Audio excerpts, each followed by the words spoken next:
We really are encouraging a civil discourse here, just like we want under the Gold Dome. So outbursts, talking from the audience, we want to discourage that. So please keep polite applause is fine, but keep it at that.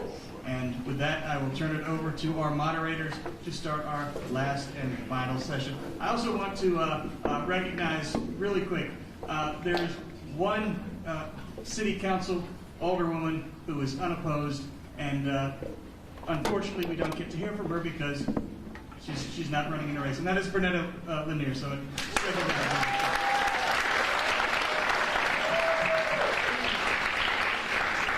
and with that, I will turn it over to Tina and Ben. All right, Nick, thank you. We're going to go ahead and begin with our opening statements. Ladies and gentlemen, I also want to let you know who these candidates are. The first two to my left here are candidates for the at-large post 2, and the remaining candidates are running in District 4. We do have two incumbents at the table, Alicia Miller-Blakely and also Nick Palumbo. So we will begin with our opening statements tonight. You have 30 seconds, and we'll start with you, Ms. Miller-Blakely. Thank you, Tina. Hello, Savannah. I am Alicia Miller-Blakely, your alderwoman at large post 2 for the beautiful city of Savannah. I'm a mother, a grandmother, and a great-grandmother. I'm also a veteran of the United States Army, where I served for 25 years. I'm also a member of ILA Local 1414.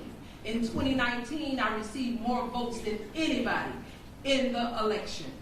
I went to City Hall not to play the game, Thank you very but much. to change the game. Thank you. And now, Patrick Rossiter. Good evening. My name is Patrick Rossiter. I'm a 39-year educator. I'm a career inner-city educator. I've received the endorsement of Mayor Van Johnson and former mayors Otis Johnson, Edna Jackson, and Eddie DeLoach. I believe safe neighborhoods are something we must have in Savannah, and I believe everyone's entitled to a good job. Thank you. Nick Palumbo.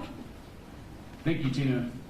Good evening, everyone. I'd like to thank Georgia Southern University for hosting us tonight, Dr. Ronalducci, Dr. Tecklenburg for the opportunity, Hall of Famer Tina Ty, Shaw, and Ben Singer, thank you so much.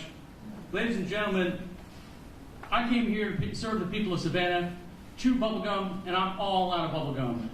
And I haven't had any in the last 4 years. And time again, we put up wins from the 4th District to carry it to the rest of the city and beyond, and I'm ready to serve you for the next 4 years. Thank you. Thank you. Up next, Sara Jahannes. Buenos noches. I'm Sara Jahannes. I went to St. James Catholic School, Savannah Country Day School, Wagner College in New York City with a Bachelor's of Psychology degree, and I got my Master's of Business Administration from Savannah State University. I'm a former Miss Savannah USA, and I'm a former Miss Georgia Latina US. I'm running for office to promote health and wellness for youth, water safety, animal advocacy, and if you want to be somebody, and you want to go somewhere, you better wake up and pay attention. Thank you very much, Sara. And our final candidate, Calum. Our final candidate, Calum Crampton. Hello and thank you. Pleasure meeting everybody here. I'm sorry I don't have any jokes or any gimmicks to introduce myself. I take this matter very seriously. As some people have pointed out, this is a 100-year decision. This concerns our money, our future, and where the city's going. I've lived in my life in Savannah. I've attended these schools, including this one, getting associate's degrees from here, as well as Savannah Tech. I went to the local schools. That exposed me to people of all types of varieties. That's your time. All right, question 1. This is for everyone. You'll have 1 minute for your responses. The tourism industry provides service sector jobs for a large proportion of Savannah residents. These jobs often offer low wages, long hours, and few benefits. Can the city take any actions to improve the situation for these workers? Let's begin with Alicia Miller-Blakely. Thank you so much. Yes, we can. We always focus on affordable housing. I believe we should speak on income-based housing. When you talk about affordable housing, that's anybody that can afford it. If it's a mansion and you can afford it, you can live there. If it's a garbage can and you can afford it, you can live there. We need to talk about income-based housing, and that's housing that is based on people's income. Thank you. Thank you. Patrick Rossiter. There's no doubt affordable housing is an issue for those workers in the tourism industry. We need to continue to follow the plan, the affordable housing plan set forth by the city of Savannah. I applaud the administration for the expansion of the DOT shuttle to send and make it easier for people to get from all different directions around Savannah back into the inner city and back at no cost. Thank you. Nick Palumbo. Savannah faces the greatest housing shortage it's ever faced in its 290-year history. When we did the Housing Savannah Inc. study in 2021, we discovered that we were short 10,000 housing units, and that was before we found out about the Hyundai Meta plant. In order for us to have a bright and productive future, we have to get out of the housing crisis and figure out where those homes are going to go. You change by chance or you change by choice, and we need a plan, and a strong one, for the future. Sara Jahannes. Hi, as somebody who loves the city of Savannah, I completely welcome tourism on many levels. And as we are the hostess city of the South, so we welcome everyone. When it comes to tourism and low wages downtown, we need to increase those wages to give people a fair opportunity. And we need to be able to support those workers that do not have transportation to get to their jobs nor parking available. So we need to invest into companies like Uber, rideshare, so that companies can support all of their employees and make it safe for them to go back home at night. Thank you. Calum, Crampton. I'm sorry to ask, could you repeat the question? Yes. The tourism industry provides service sector jobs for a large proportion of Savannah residents. These jobs often offer low wages, long hours, and few benefits. Can the city take any actions to improve the situation for these workers? The city has many options. There's a whole world of possibilities out there. It's up to our leadership to have the creative thinking to find out these solutions that, when are implemented from theory into reality, actually work. As mentioned with the housing, transportation, these are all complex issues. There are a lot of easy things the city can do. They can allow service industry workers to park in the city garages free of charge. We have the downtowner. We could restrict the downtowner to residents only instead of allowing tourists to occupy it. Every time I try to use it, it's a 45-minute wait. We could provide incentives to the business to increase the wages. Those are a few of my thoughts. Thank you. Moving on now to the next question. SCAD contributes a great deal to Savannah, but also expects to receive a lot of city services. Because SCAD is not required to pay any property taxes, some feel SCAD should find a way to help mitigate those costs. Do you feel SCAD should begin to offset some of the costs of city services? Pat Rossiter, we begin with you.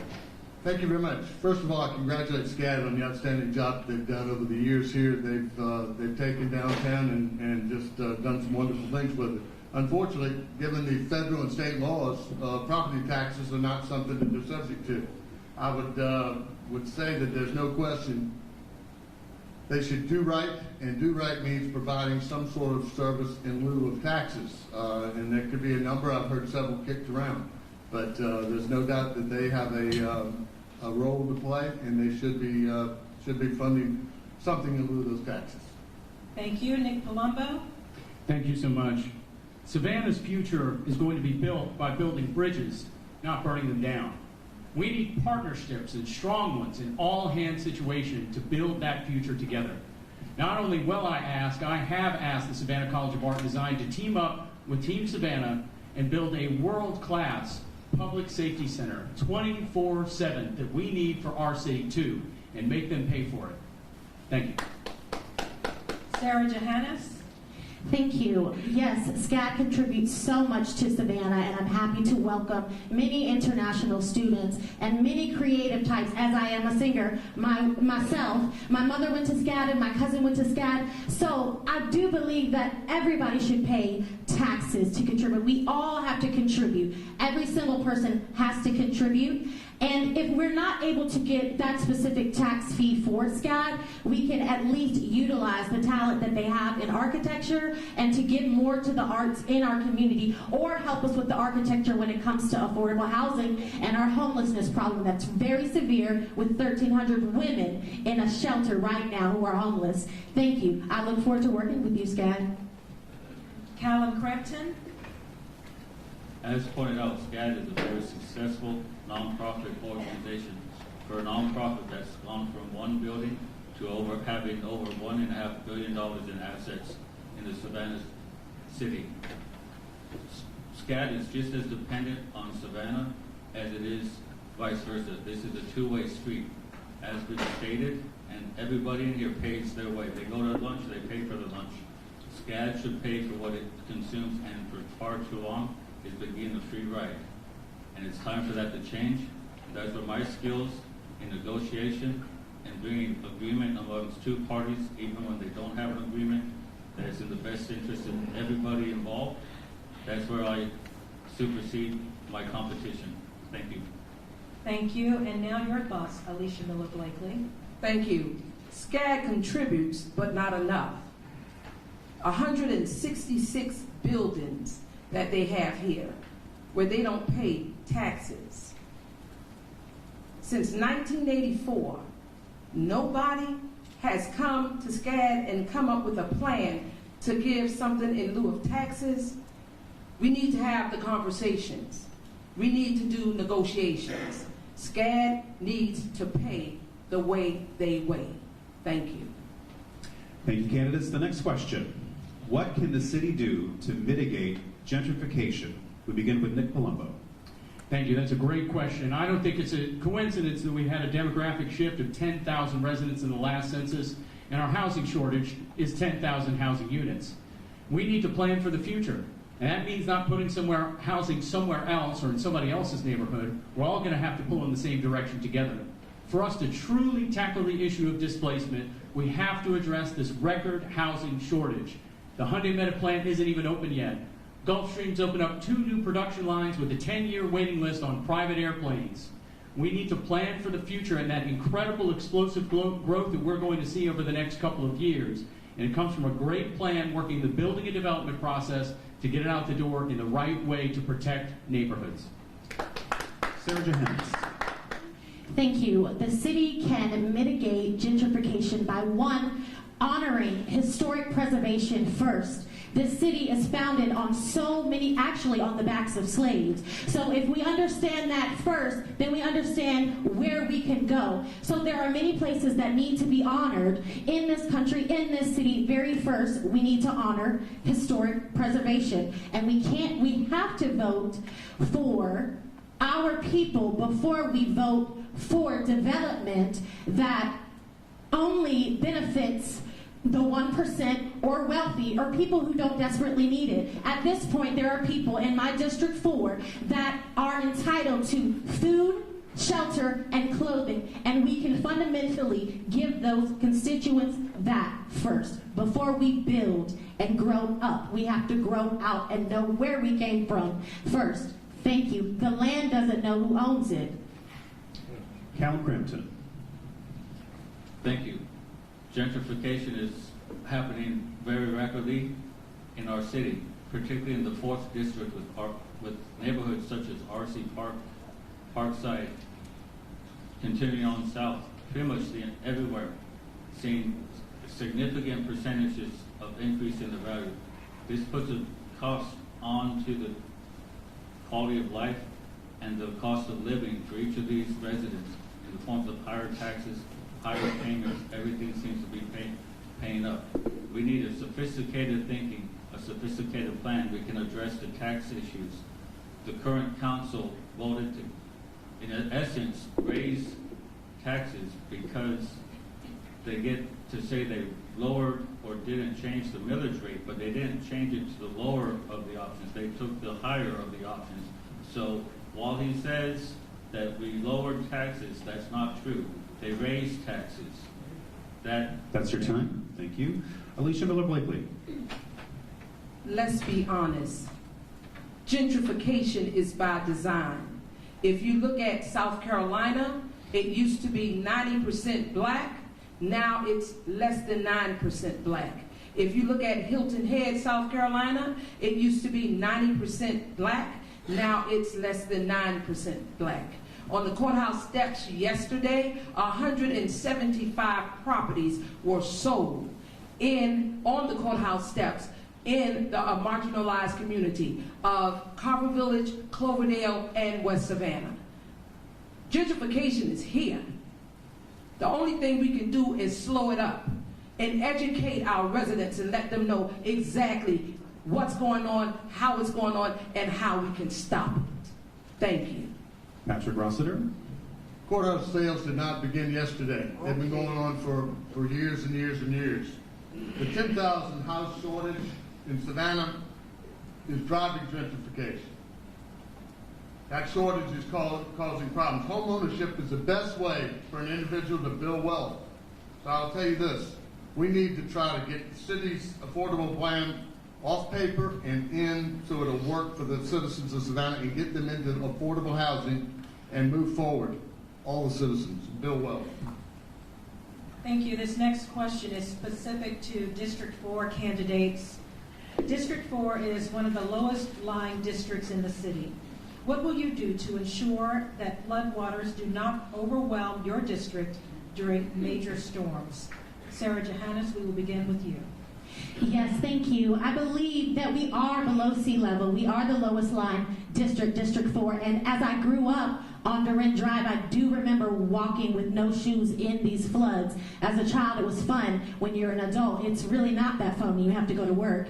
But as far as the floodwaters, we for sure need to invest in sewage and storm drainage to not be able to flood so much. It's also something that is caused by global warming, and we need to be prepared to understand that there's a correlation between flooding and drowning, which I'm a proponent of in terms of promoting water safety. So it's really important to invest into those sewage drainages and understand that we cannot pollute, because that messes up our drainage system and it harms the ecosystem, the animals as well. Thank you so much.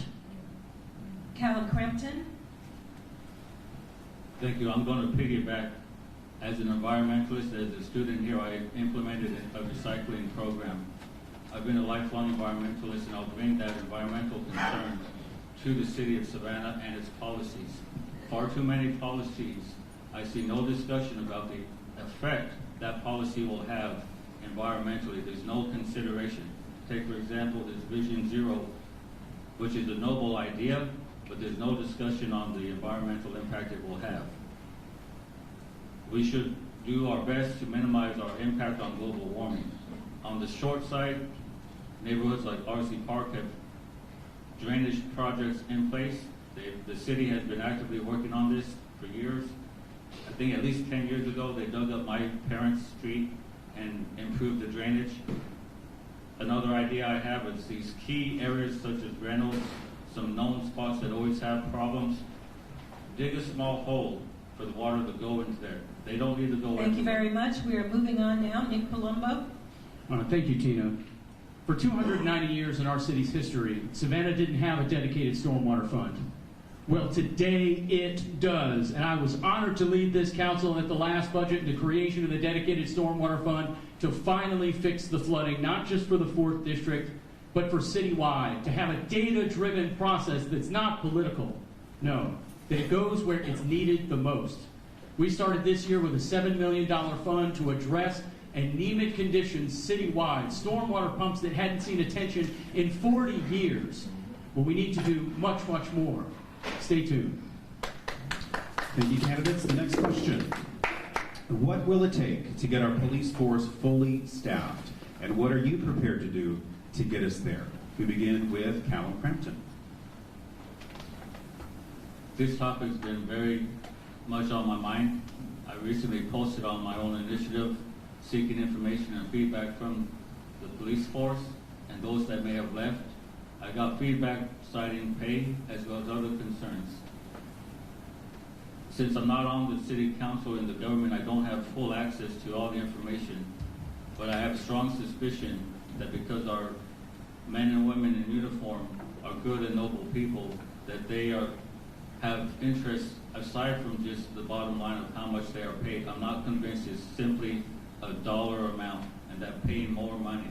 I think a lot of officers that left because of inner turmoil and other issues. After all, they give up seniority, they give up a lot of benefits to transfer to another department.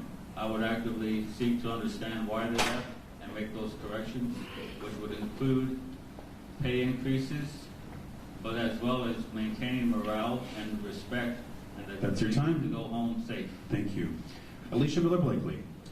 We have to think outside of the box. We have to utilize our high schools and our higher learning education institutions. We have to pay like we weigh. We have to engage our individuals who live here. We have to do a lot in terms of educating the public. You know, people don't look at being a police officer as such a great thing anymore. But we have to be innovative. We have to be attractive in order to get our police to come, in order for police to want to come here. Give them pay and they will come. Thank you. Patrick Rossiter. Thank you very much. First of all, I want to congratulate the current mayor and alderman. They've reduced that shortage by 30% since February, and that they deserve accolades for that. Raising salaries, of course, the introduction of lateral movement coming from other forces onto Savannah's force. I fully agree with something that I've had in discussion with other people in the city itself. The Explorer program, making it more palatable for kids to become policemen. I think that's critical. Education, which is the answer to so many things we're going to talk about tonight. I think that's the key. Nick Palumbo. Thank you, Ben. As a former federal law enforcement officer myself for 5 years, I know this issue well, and I was honored in 2022 to lead the Savannah City Council on the most ambitious pay and compensation package for public safety officers in Savannah's history. We raised salaries from $38,000 a year for starting pay for officers to up to $50,000 a year, plus a $5,000 sign-on bonus, plus the promise of a take-home car within 2 years. And because of that, and following those efforts, allowing a lateral entry transfer program to bring those officers back, a change in leadership up at the top, we've reduced that deficit by 30%. But we can't stop there. We cannot let the other jurisdictions in our area leapfrog us by offering other incentives. We need to keep the competitive edge that we have to make sure that we have a fully staffed department today, tomorrow, and well into the future. Sara Jahannes. Thank you. What it will take to get the police force fully staffed. First, from a psychological and sociological point of view, as we are here in this department at Georgia Southern University, we have to understand what police officers go through. We need to support them. I don't know that anybody understands, unless you're in that position, the risk that it takes for someone to carry a gun and protect the lives of so many people. We need to support them. We need to create opportunities for police officers to interact with the youth. They need to see that police officers are safe and people that we can look up to. We can create those events on basketball courts, in the classrooms, and events that promote a healthy and positive relationship between the community, District 4, and our police officers. They need to feel appreciated, and everybody wants the opportunity to be rewarded. So that is how I would strengthen our police and community relationships, because we need more police officers. Thank you very much. Thank you. Next question. Alcohol establishment density has been found to be correlated with both community health outcomes and crime. How might this inform your decisions on future licensing, and how you balance business needs and community needs in the granting of new alcohol licenses? We're going to begin with you, Sara Jahannes. Thank you so much. As it pertains to licensing for alcohol, needing to get an alcohol license for your business, one, we have to look at the obvious disparities that minority business owners face when there's 7 out of 700 minority business owners that do not get approved for licensing and for needing alcohol for their businesses. We have to start there. So we have to make the process much easier for people to get their licensing for their businesses. And if anybody's opening up a business, I'd make sure I cross my T's, dot my I's, and make sure that I would invest in security first. You're going to need security for your events. And as far as crime, we have to limit crime. So much of our crime pertains to drug addicts, substance abuse, alcoholism, and I support those community groups. The city should put more funding into those groups that help people with substance abuse, as it is correlated to the crime in our area. Thank you so much. Nick Palumbo, your thoughts? Thank you very much. The alcohol licensing process is deeply political. We've seen it play out in the front page of the Savannah Morning News too many times.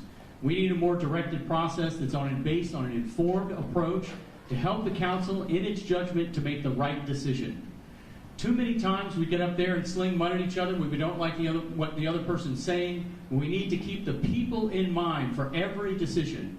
For every license, it has to be the right license in the right place to make a methodical decision, and it's hard work, working with neighborhood associations and community leaders. But that's the kind of work that we've done in the 4th District, and that's where we need to continue in the future. Rossiter? I agree with the alcohol process. Politics need to be taken out of it. It needs to be looked at on a merit basis, on what it would, how it would impact the neighborhood. I also think that every license that comes before council, all of the information should be read. You should have checked out all the intricacies associated with that, and make a process based on merit as opposed to politics. Thank you. Alicia Miller-Blakely? Alcohol licensing. Alcohol licensing is an economic driver in our community. When I look around and I see we have over 600 licenses given to businesses and less than 10 given to African Americans, something is wrong with that process. We need to take it away from the council and give it to an independent department or organization and let them do it, and do it in the right and fair way.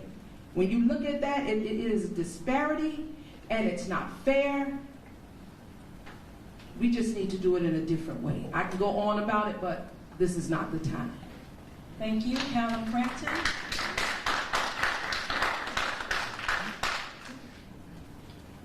Obviously, this is a deep issue, one that has many consequences to the community and is of great interest to the community as well. I wore an American flag tie on purpose today because I'm all about protecting the Constitution and its protections for the people of our city and our state.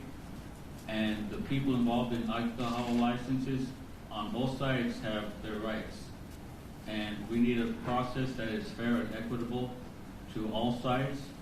And I would be sure to include a cost-benefit analysis to any application, any potential problems, while seeking to protect the interest of everybody involved. Thank you. All right, candidates, here's the next question. There has been talk in the past few years about a lack of consensus and civility amongst members of the City Council. While we all recognize that disagreements and debates are part of the governing process, could you each take a moment to talk about how you would encourage a more civil public working environment inside the council? Nick Palumbo, we start with you. Thank you, Ben. One of the most valuable and rewarding experiences I've had off the council in our term is becoming a certified mediator and a civil mediator. And I think that should be, I wish it could be, a requirement for all Savannah City Council members. Too often we fight with each other, put on the boxing gloves, and make it about ourselves. This election is about you, the people that we serve. So for anybody that we choose, anybody that becomes part of this team, anybody that becomes part of this council, please make that responsible decision. Because too often these fights corrode our local government and get in the way of working for you. Thank you. Patrick Rossiter. I'm not going to make any bones about it. I'm the one who raised the issue on civility. I think it's unacceptable, the behavior that I witnessed on City Council. I spent 39 years as an educator trying to teach people how not to act like that. And then they see it on TV on Thursday nights. It's unacceptable. We need to have collaboration. We need to stop the turf battles. We need to stop the name calling and get to the work of the people. Alicia Miller-Blakely. First thing we have to do is change leadership, change the head. We also have to change the rules of council. It was a time when we could have 3 individuals that would be able to put something on the agenda. When we got elected, the rules of council were changed to 5. That is bringing the animosity to us not being able to represent our constituents. We changed the rules, we changed leadership, and you will see a consensus on our council.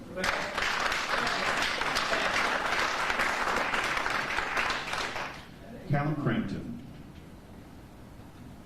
It's very important, key to bringing resolution and moving forward with the business of the city, that we act in a civil manner, a respectful manner. How I would behave on the city council is how I behaved here. We allow people to respect, and we allow everybody to take our turn. This is how I grew up, how I was taught. It's always how I conducted myself. And it's the proper way a professional and that anyone that's on the council should behave. Sara Jahannes. Thank you. District 4, if you choose me to be your next alderwoman, I can assure you that I will be civil, collaborative, and be able to work with other people and put all of our differences aside to move forward for the needs of our constituents in District 4. They need more important things than our egos can hold. So we need to basically put our egos aside, push forward, understand that cultural differences make the workplace. As Miss Georgia Latina US, I promoted cultural diversity in the workplace and in schools. It makes everyone thrive, and we need to understand that if we don't get along in public, we could also be a target on a globalized level. So we ought to get it together. Thank you. All right, candidates. City utility billing and services has been a point of frustration for many residents. Water meters are not read monthly, leading to large surprise bills, and the fees for late payments are steep. The ability to challenge readings or bills requires the families to hire a plumber, which is an added expense. What can the city do to address these inefficiencies? And we will begin with Pat Rossiter. The city is taking steps in that direction right now with the installation of smart meters and things of that nature that we see the guy in the neighborhood every day. He's in there working, and they're all over the place as I go out campaigning. So I think that's a start in the right direction.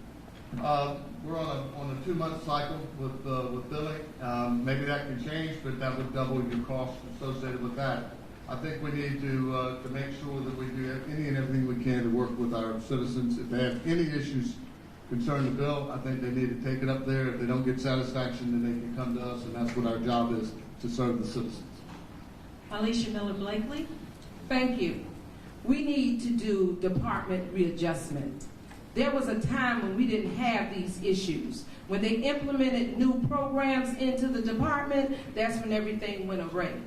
As far as our constituents getting help, we need to do what we're supposed to do and help those individuals. There is a process where they can go in and go against their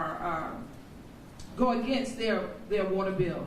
We need to make sure that we look at that the right way and help our constituents, because if we don't, it's going to fall back on us as a city. We need to do our due diligence when it comes to our water bill and our water department. Thank you. Nick Palumbo.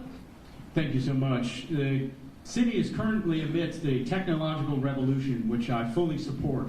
$6 million investment in advanced metering infrastructure to make sure that your bill is read on time, the right way, every single time. But we can't stop there. We need auto pay, we need flat billing, we need online services that are accessible and transparent. Everyone has to remember that it's a service. It's not a business. And we need to invest in it too, just like a business does, to make sure that you get your money's worth. Right now, Savannahans pay amongst the lowest water and sewer rates in Georgia. We pay about half what a resident pays in Atlanta. But it's only ours as long as we fight to keep it that way. And we have to invest in the technology that our residents deserve to make it easy, fair, and transparent. Thank you. Sara Jahannes. Thank you. When I think of the water bill and its inefficiencies, I think of the elderly. I think of those who have to pay so much, and it's so hard to go all the way downtown to pay their bills. We need to make it more accessible for all people to be able to pay their bills online and make it easier for everyone to access that water bill, for one. And two, we need to promote even more awareness on water safety as it affects us. We don't want to be in a position where we're paying so much money into water, into our water on a daily basis or a weekly basis, and our meters are not being checked on a weekly basis, and we're left with fees that no one can afford, nor does anyone have the time. So we just need a little bit of respect between ourselves and the people who collect our money for those bills, and understand that there are elderly people who need help. So we need to give them more education and inform them of how to make it easier. Thank you so much. And Calum, Crampton. Thank you. Although it gets a little hard to remember the question at this time. All right, let me read it for you. Okay. City utility billing and services has been a point of frustration for many residents. Water meters are not read monthly, leading to large surprise bills, and the fees for late payments are steep. The ability to challenge reading or bills requires families to hire a plumber, which is an extended expense, and we want to know, what can the city do to address these inefficiencies? Thank you, Tina. I appreciate that. It's absolutely ridiculous that a plumber and the expense would have to be incurred by a homeowner just to fight to get a correct bill. A correct bill should be automatic from the city, and it should not be an undue burden on the homeowner or occupant that already has plenty of things on their plate without adding a water bill. Water bills tend to be steady. I would be interested in looking at maybe a 3-month, a little bit longer billing period of time, because that would reduce the paperwork on the city side. That would increase efficiency, reduce the cost of the city for collecting bills. We know that there are cities already implementing these wireless meters. That allows application of the use of apps and electronic monitoring of your water bill, so that a resident could monitor their water usage as they go, preventing any surprise bills. Thank you. That's your time. Thank you. Next question. In a recent City Council meeting, Council voted to exclude 3 properties in the city's Victorian district that would have declared them protected properties from demolition. Some historic preservationists felt they should have been included, while others argued these properties held no historical significance in architecture or design. What sort of factors should the city be taking into account when making these types of decisions with regard to historic preservation and neighborhood consensus? We begin with Alicia Miller-Blakely.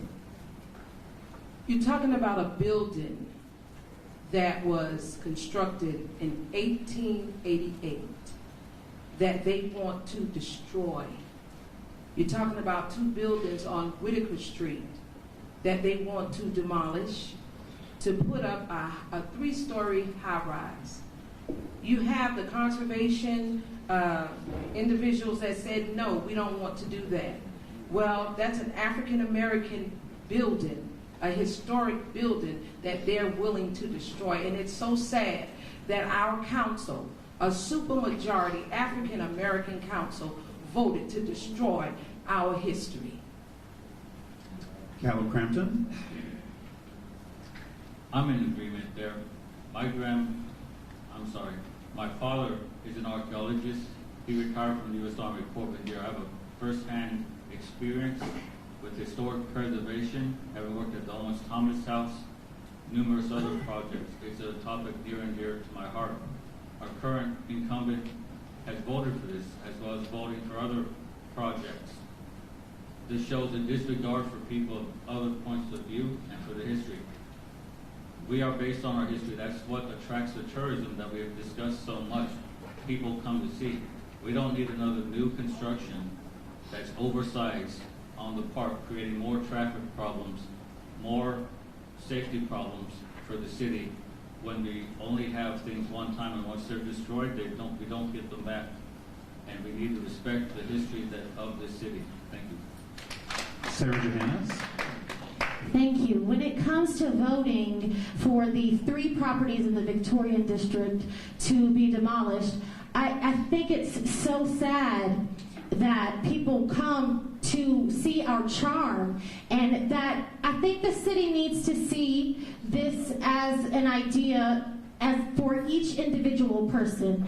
Every single person per property and area has a story, has memories, has wonderful dreams, and we need to talk to those individual people who own these properties before we make a decision that benefits us financially at all. Some of these places mean everything, and I hate to see that some of our older people are being bullied by the city out of their properties. It's not right, and everyone, particularly in District 4 and the Victorian District, need to be seen as people first, and that's why I'm here. Thank you. Nick Palumbo. Well, thank you so much. This is an issue near and dear to my heart, and as an award-winning preservationist and the author of Savannah's Conservation District, I know very well the impact and the value of protecting our neighborhoods. When Midtown suffered demolitions and needless teardowns, I led the council in the creation of conservation districts that have now spread citywide to protect neighborhoods. And the issue at hand before council for this one was very specific. Do mid-century modern buildings outside of a period of significance contribute to a Victorian neighborhood? Some people said yes, some say no. But ultimately, the council listened to the neighborhood association and the expertise that they had there. The locality knowledge unlocked in every single neighborhood. We have to do a better job of listening to the people where they are. And that should lead us into the future. Thank you. Patrick Rossiter. I think this is an example to keep from bullying. I think we had the process followed. There was citizen input, there was owner input, and there was tenant input, and the decision was based on that. I think that's the way every decision should be made in the city. Candidates, your last question of the night before closing statements. While the new Hyundai plant will be in Bryan County, it is expected to bring new residents and needed infrastructure to the surrounding counties and the city of Savannah as well. How do you see this affecting the city, and what are you proposing to help deal with the expected growth in population, in housing needs, and in infrastructure? Nick Palumbo, we will begin with you. Well, this is an excellent question to end on because it is the crisis and the opportunity of this generation. 10,000 jobs, high-paying jobs, great wages, great benefits, and everything that we wanted to eradicate poverty, to encourage economic development and opportunity for all of our residents. But we can't do it alone. We can't do it with a fractured council. We can't do it with a fractured county government. And we need to work interjurisdictionally and regionally to think about our bright future that's ahead. For us to be able to get there, Savannah needs to be able to grab those jobs. We need to fix transportation in Chatham County.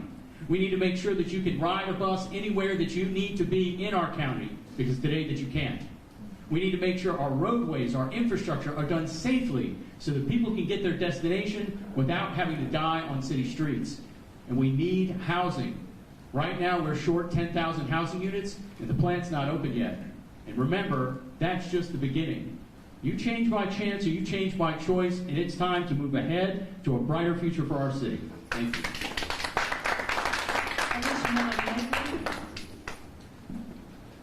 The Hyundai plant is not going to be here for 2 to 3 years.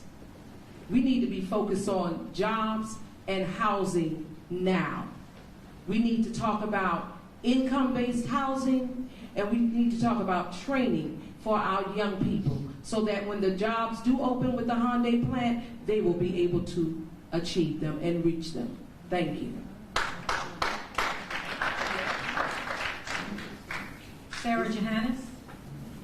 Thank you so much. I am happy to bring my Korean friends to Savannah as they share their technology and ideas with us, because I promote globalization. It's important for us to be able to have a globalized, cosmopolitan view of the needs of our people. So having said that, I do believe the Hyundai plant will increase many opportunities for employment, but we also need to be able to measure the amount of pollution that it may cause on the area around us. We don't want our children to be infected in any way with poison, and we have to focus on our children.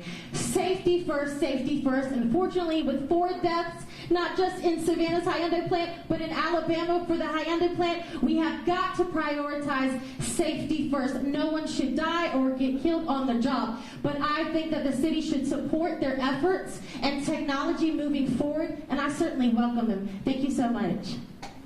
Calum, Crampton. These issues bring up complicated ideas and details, planning. These aren't simple thinking problems. These are problems that need sophisticated thinking, creative thinking. That is a strength of mine. Having lived on the streets a period of time, having had to learn how to stretch a dollar, get the most out of a dollar, these are my strengths because I've had to live that life. I haven't had a secure income, secure paycheck, so I've had to figure out creative ways to get around it. These problems require anticipating the future. A good example of lack of anticipation is the bridge, which the GPA wants to demolish and raise. This could have been a tunnel. This could have been built higher in the first place so that 30 years later, we're not looking at the bridge again. We have to anticipate the problem so we don't spend more money in the long term. There was a number of issues in the city of past decisions. Thank you very much, sir. And Pat Rossiter. As I've said in several forums, this is the greatest economic impact that we've had in Savannah since Overflow got off the boat. I think we need to take education and make it the driving force here. We've got to start our school system working out, getting the literacy rates up. We've got to have our high school training, collaborating with Savannah Technical College to get ready for job-ready positions at all of our industries, including the Hyundai plant. We need a T-SPLOST that was turned down. 35 to 40% of the money would be paid by out-of-towners. That would have addressed some of the infrastructure in the first round of that. Now we need to go back at it and try to catch up. But that 5 years when the Hyundai plant opens, it's going to be here before you know it. Our candidates, it's time for closing statements. You have 30 seconds to do that. This time we're going to begin at the far end of the table with Calum Crampton. I would thank you for the opportunity. I would serve faithfully and diligently for this city, bringing new ideas and creative thinking, as I've mentioned. I would stress on the nuts and bolts. I've been active. I was in the Senate at this school when I was a student here. I've been active with the government, involved on a nuts and bolts level of various departments of suggestions to improve the city. I have many ideas that I don't have time for that would reduce the overall and save a lot of money That's your for time. the city. Thank you you for the opportunity. Sara Jahannes. Thank you. District 4. My name is Sara Lucia Aguero Jahannes. I look forward to you on October 17th for early voting. My priority is to focus on the health and wellness for the youth by implementing even more recreational programs, which I have successfully done in this city before and many other cities. I also want to emphasize water safety, as we've had a child drown in the Daffin Park Pond. And we've had a homeless person die in the Daffin Park Pond. On my first day of being elected, I'll make sure that that's a safe space. That's your time. Nick Palumbo. Ladies and gentlemen, it's been an honor to serve you through some of the most difficult and challenging conditions imaginable for a city government to face in the last 4 years. But through it all, we've delivered. We've delivered on the Vision Zero pledge. We've delivered on 100% Savannah. We've delivered the most comprehensive pay and compensation package in our city's history to address the police officer shortage. And I need your support to continue that work so I can continue pillow to pillow working for you. Thank you. Pastor Rossiter. My education background has taught me well about working with boards, working with groups, getting collaboration. I think it's important that the citizens listen to what they're being told. We need to support the police department in this town. We hear so many things about the police department. We hear about drainage. We hear about things like that. You can't claim in one forum that you support police raises and then the records show that you voted against it. That's your time. Thank you. Alicia Miller-Blakely. Savannah, you all sent us to City Hall. I'm talking the ones in the minority with a butter knife when they had AR-15s and M16s. I need you all to understand, recognize, and realize what's going on in our city. You asked for transparency, and that is what I have been given. I am not with the status quo, and I am not going to be a puppet for the puppet masters. Remember in November, I'll go over in October. Send me back to City Hall to do what I've been doing for you, the public. Thank you very much.